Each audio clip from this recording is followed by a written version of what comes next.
Man's first time on a plane, and he finds his seat taken by a brat. He intends to confront the flight attendant, but is ushered into first class instead, where a female CEO is being hit on by an older man. The woman can't take it anymore. She pulls the young guy into the seat next to her. This 38-year-old female CEO couldn't have imagined that she would fall in love with an 18-year-old poor boy. Later, the woman orders a coffee from the flight attendant. The young guy insists on having one too, but the flight attendant informs him that as an economy passenger, he can't use the first-class menu. This momentarily creates an awkward situation. Soon, a strong air current hits, and the plane experiences severe turbulence. The woman, scared, inadvertently grabs his hand. The warmth of his palm makes the young man's heart race uncontrollably. Soon, the woman is about to disembark, and the young man can't help but say, Ravi d'avoir frôlé la mort en votre compagnie en tout cas.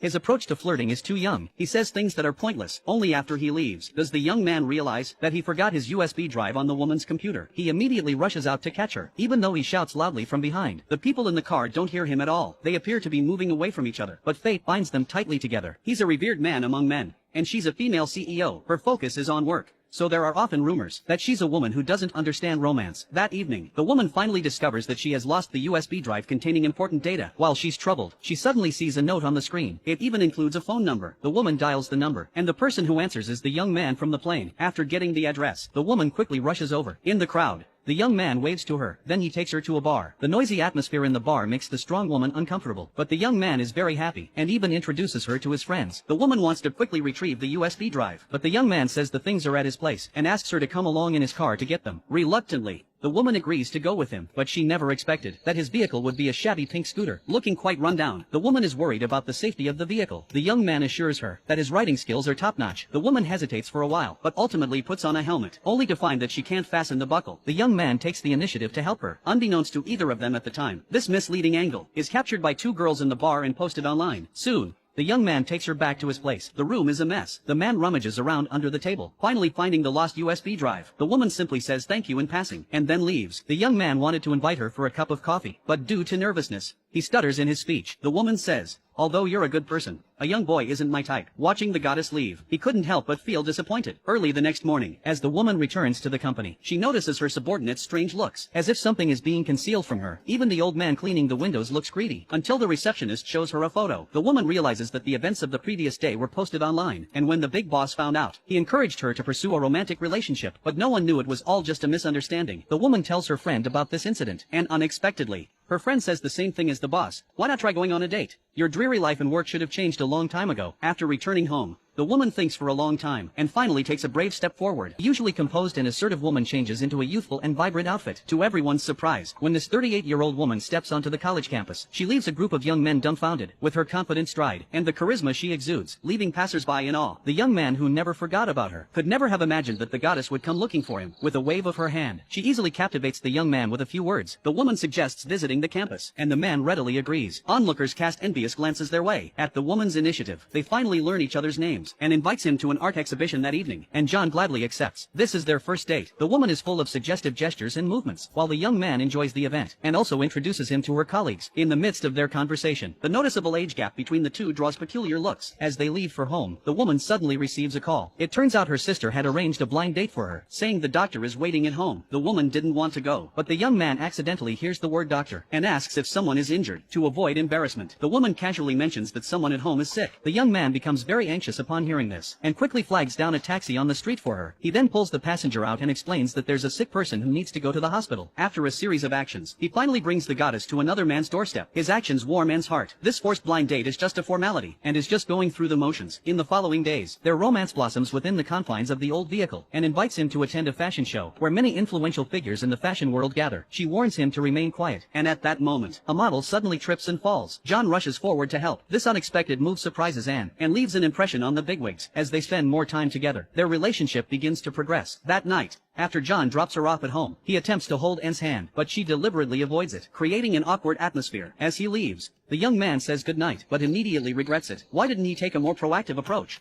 He hastily knocks on the door and asks if there's anyone else at Anne's place. After confirming that there isn't, John kisses her directly and doesn't push him away. For both of them, it seemed as though they had been waiting for this moment for a long time. Early the next morning, Anne urges him to leave quickly, saying her sister will be back soon. John hurriedly puts on his clothes, but can't find his other shoe. He ends up wearing a plastic bag on his foot as he descends the stairs and unexpectedly calls out to him from behind. This simple farewell kiss leaves John completely intoxicated and confirms to him that this relationship is genuine. In their subsequent interactions, the young man becomes more and more proactive and discovers a note on a tree, and following the route he drew on the ground, finds an envelope on a chair. It turns out the young man had sent her an invitation. They ride a pink scooter together and thoroughly enjoy the beautiful moments brought by love. In this sweetest of moments, the young man wants to plan a long trip with her, but Anne rejects the proposal. The age gap between them eventually causes Anne to hesitate. Tu te rends compte que quand j'aurai 40 ans, t'auras 21 ans? Quand j'aurai 50 ans, t'auras 31 ans? Although the young man doesn't mind at all, and decides to put this relationship on hold for the time being, the man knows that they might have to break up, and his life seems to lose its purpose. His home is as messy as a garbage dump, and in the days that follow, Anne throws herself into her work completely. One day, the company needs to select a male lead for the magazine cover, but the fashion bigwigs are very picky. None of the candidates meet their standards, until they see a photo of Anne's boyfriend. They realize he is the enthusiastic young man from the fashion show. They immediately decide to choose him. This surprises Anne, but she has no choice but to seek John's help. Her father quickly tells him, "Your girlfriend is here." The young man wants to change into clean clothes, but finds that all his clothes smell. His dad ends up giving him one of his shirts to wear. When they meet again, the atmosphere seems somewhat awkward. Upon entering the house, Anne is stunned by the living room's decor. Her father disguises himself as a drunk and vents his frustrations about relationships. Thankfully, they manage to get through this. Upon learning that Anne invited him to be the male lead for the magazine, the young man is incredibly excited. Perhaps he can use this opportunity to bring them closer. But an accident occurs before the shoot. Anne's colleague accidentally leaks the truth. It turns out that being selected for the cover shoot wasn't Anne's idea. She did it to please her boss and secure a promotion. This deeply saddens John, but despite being used, he still wants to help Anne, even if he's just a pawn in her game. However, during the shoot, his state of mind is terrible, and upon being nitpicked multiple times, he can't take it anymore. He gets into an argument with the director, and walks off barefoot, and is unaware of the reason for his outburst, and follows him, advising him not to mind what the director said. Acting isn't as difficult as he imagined. C'est ça? C'est sûr que par rapport à vous, bluffant. Putain. Moi, j'ai rien vu, je suis pas jury au César, mais ça, je pense que ça méritait une petite statuette. De sortir son balai du cul et tout ça pour avoir une putain de promotion. Je nomme qui? Je nomme Alice Cantas! Alice Cantas, mesdames et messieurs, on l'accueille bien fort, on l'applaudit pour l'ensemble.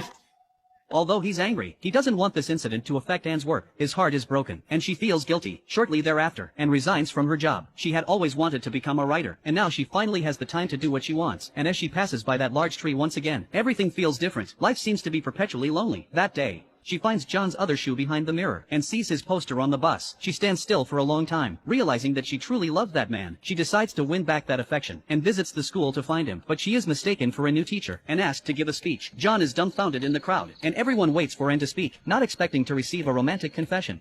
J'étais nulle, Balthazar.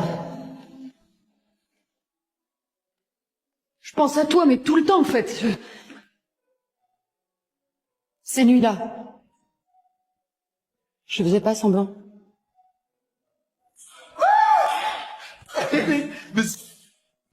Et juste un truc. Une fois qu'on sera revu.